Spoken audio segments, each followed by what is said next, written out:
So one thing I want to ask is this. Let's just start at the top, Arnis. Being as there is no Sentinels. I'm joking there for any fans who thought they were going to win. There is no M3/Gambit. Here's the question. Who is the favourite for this tournament? In my opinion, I don't know if it's a hot take or not, but I think Optic. I know they've been getting farmed in scrims. Okay. I know that's Gio's favourite team. Yeah, I mean, the NA guys are funny, by the way.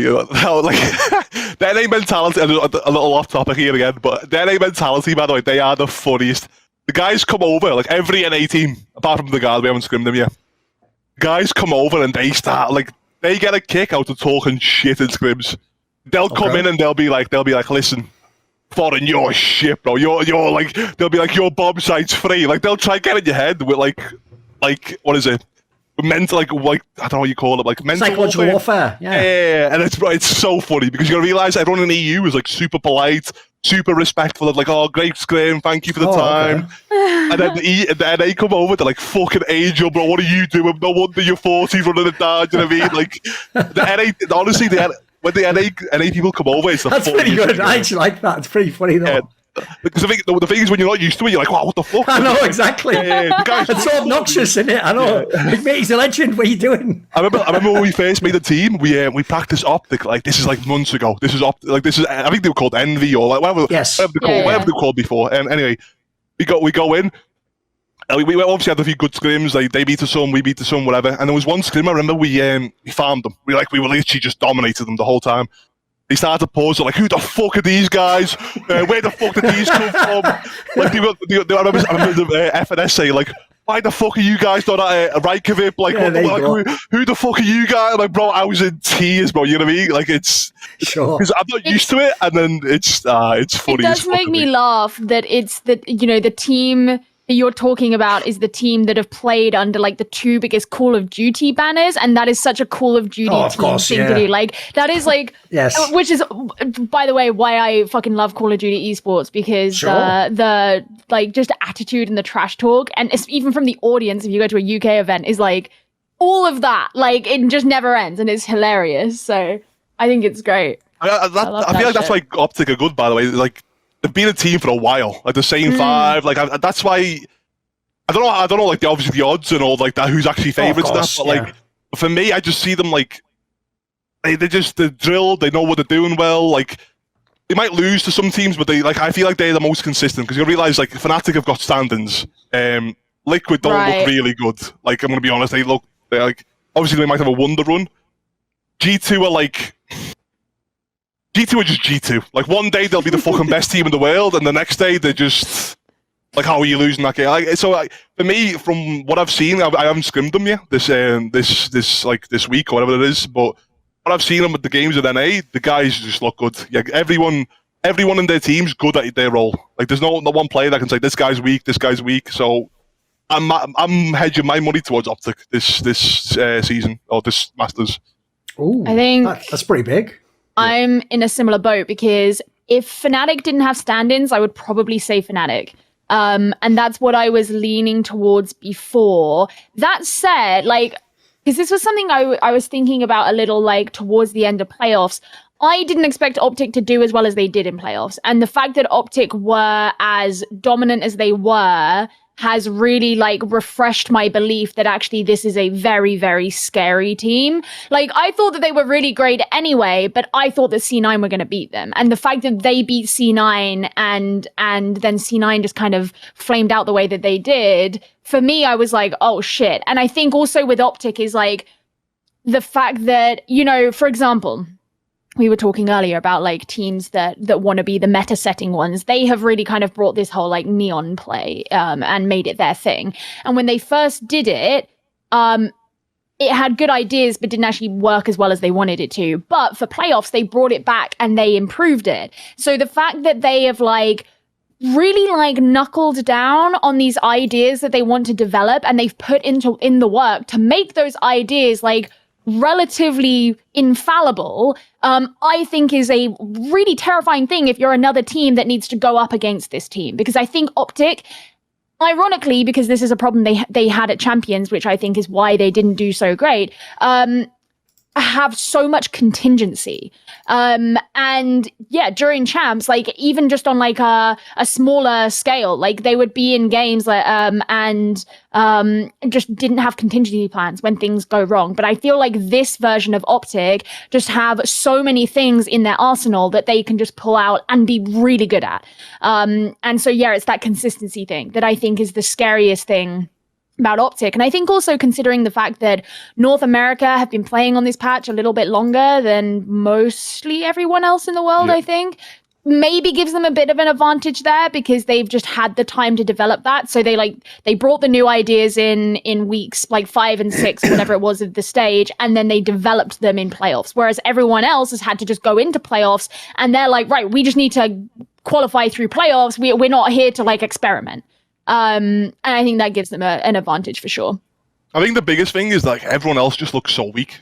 Honest, like you can find a flaw in everyone else. Yeah. Like there's something that you can point out about everyone else and be like, yeah, so like that could be, you know, like a reason to doubt them. Like on other teams, like on other events, you'd have like Gambit flawless, you'd have Ascend flawless, you'd have like other teams from NA. Like you see so many other good teams. Like right now, I feel like even though I think Optic can win, it's a coin flip. Like I can see, like I can easily see G2 with it, even though I don't think they will. But I can easily see like anyone can win it. That's the way. Like, what do you think about the guard? See, this is a big like I've watched them play and they look good, but like this is a big test. Like I don't think no one's seen them at a big event, so it's like Trent looks like one of the best players in America. I think he's like him and Leaf are literally hands down one of the 2 best players from NA, you know, by a mile. So like it'll be nice to see Leaf at this high level. And you're gonna realize there's gonna be a lot of pressure. But like as well, like for Valorant to IGL, like it's gonna be like I don't know, it's a different experience. And like that's the thing, I don't know what to expect, to be completely honest. Where like I feel like they could do decent. I don't see them going far. But like again, like, I could be eating my words in like a couple of weeks, but I just see the pressure getting too much and them not playing as well as they can. I think individually they'll be good, but like there'll be a few key rounds which they lose because of like nerves and other stupid shit. But like again, yeah, I think they'll finish like top.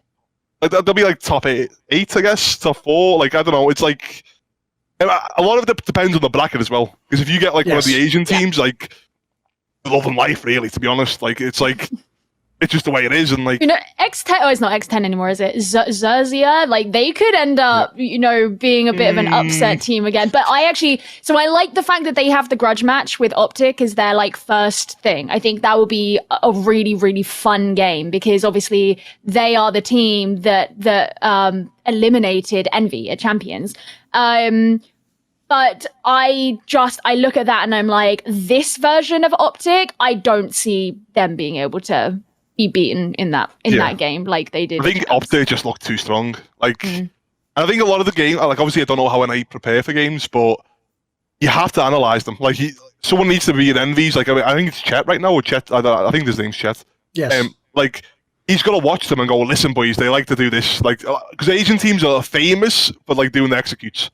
Like they're famous for like if you give them the space in Valorant, they'll have some fucking 40 fucking ability execute where you genuinely cannot stop. Like even if you're the best team in the world, execute it perfectly, it just works, right? Yeah. Like they have them perfect executes. Like they have them. So like a lot of teams where like I think Fnatic do it now, where every time they play like them, like I don't know what they're called now, but like they were called Vision Strikers. I don't know what the name is now. That's like DRX. DRX. That's right. Yes. Where when every time they play them, you just have to be aggro super early on. Yes. Like, you can't give them the space. But like as long as Optic realise that, I feel like if they have someone watch the games and like. There's no way they should lose, in my opinion, anyway. But I've got a couple of points on this, though. Like, one, on the thing you're saying here, that's also basically a thing that was the case in CSGO as well, and CS in general, which is because the Asian teams were somewhat isolated, and they would have to try, like, that approach. You either have to do, like, a mega execute that works no matter what, even if you know what's coming, or you have to play very methodical, because the premise goes, you're not actually sort of getting all the practice and all the scenarios in the game to make the decisions. So basically, if you played sort of a bit poggy against them, they just got lost because they didn't know what, like, the correct answer was in that moment. They couldn't sort of, like, on the fly like, because they just weren't playing as much. They didn't have the same meta grounding. And on the Optic thing, actually, an interesting detail if people want to know is there's actually a relationship that comes from CSGO, which is Chet, who was formerly known as I'm a Pet. He actually was the coach of FNS's team, CLG, way back in the day. We're talking like 7-8 years ago when they used to have Tarek and people like that on their squad. And actually, one of the things this guy was famous for is he was one of those people who was like a head coach, but to me, he was more like an analyst, because basically his famous thing was he would just be in those fucking demos. Like, you know, if you're at a LAN and like you finish your game at 9 p.m, he's the motherfucker who would go to bed at like 5 a.m. because he's been watching all the demos for the team you're going to play. But that would be his approach. He's always looking for something that can counter you. In fact, in CS, they used to do a very interesting thing where obviously the ban in Counter-Strike is map, right? They would actually intentionally let the good team have the map they're good on, because that way they know you'll pick it, and then they would just study all night and try and find counters. So they're even a team actually with that relationship where I'm sure they're going to have like you would hope they'd be the team that do the scouting here and try and figure out what this team's going to do, because it sounds like a slam dunk if you get it nailed. I think with scouting as well is that you can easily see like tendencies, like right. It's like I remember early on in Valorant, like people would do this thing where they'd leave Cypher on one side. Like some teams obviously do it, but like they're the lower skilled. And you just knew in your head that like Cypher's A, the whole team's B. Right. And like, yes. Obviously that's like basic. Like this is like at the start of the game. But like it's shit like that when you realize like, okay, when the sky flashes this, that means 90% of the time the guys are gonna be all A. And like that's like the stuff that you need to look out for. Like when you're anti-stats, like it's all the little small tells where like once you have enough small tells, you'll be able to read the whole game fully. And it's like. Sometimes as well, some people go too deep with it as well. Where it's like, oh yeah, this one flash here, and then he reloads here. It's like so it goes both ways. But I think Chet will do a good job. Honestly, I hope they win as well. But yeah. I think one of the other things that's worth so there are two things that are worth considering. A, Patapan was a big part of why X10 won that game. And actually they were having like, what was it? They were having a really, really shit attack. And then it was when they went onto the defense that Patapan just like completely tore the whole team apart or something. But the other thing is I think that, and this kind of goes into what you were saying before about like the Asian teams usually having really great executes, is that X10 in that game were very aggressive very early on. They moved very much as a unit. So they all stayed kind of together and had this real like holistic way of going about things. But they forced Envy into playing very passively. Now, the thing that I think is worth considering here is that even if they do the same thing, I think that Optic now could play that quite strategically, give space away, and then play very well for retakes. I think that's something that they would be very good at if they felt like they had to do that, or if they felt like that was the best way of kind of using Xerxes' aggression against them, right? It's like if they want to use all of their like attacking utility early to gain space on sites, don't even take those fights and then play for a retake. And I actually think that Optic now would be way better prepared for something like that than Envy were back in Champs. So like, I think there is that balance where it's not even just about like directly countering like what it is that the team are doing, but also understanding that you're in a way better position now to kind of let them do their play style, and then you can come back and actually like do something about that later on. Yeah, I mean, I think the play like it matters what the play style will be, because you don't know if the X, what is it called? X, I don't know what the name is. Xerxes.